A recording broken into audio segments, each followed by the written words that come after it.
ولا تحسبن الذين قتلوا في سبيل الله أمواتا بل أحياء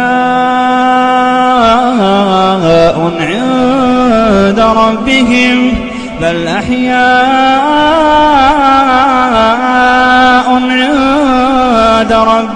يرزقون بل أحياء عند ربهم يرزقون فرحين بما آتاهم الله من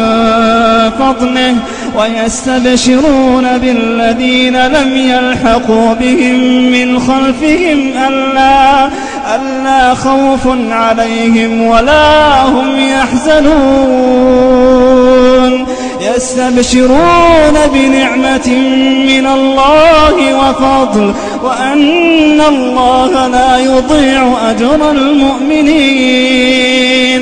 الذين استجابوا لله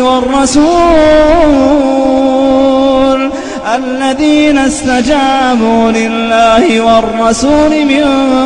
بعد ما أصابهم القرح للذين أحسنوا منهم واتقوا أجر عظيم الذين قال لهم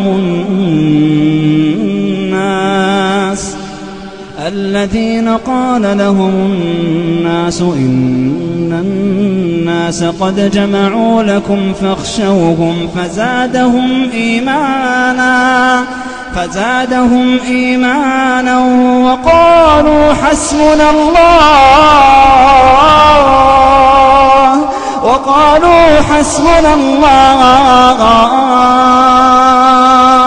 وقالوا حسبنا الله ونعم الوكيل فانقلبوا بنعمة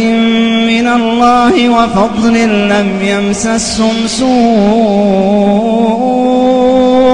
لم يمسسهم سوء واتبعوا رضوان الله والله ذو فضل عظيم إنما ذلكم الشيطان يخوف أولياءه فلا تخافوهم وخافون إن كنتم مؤمنين.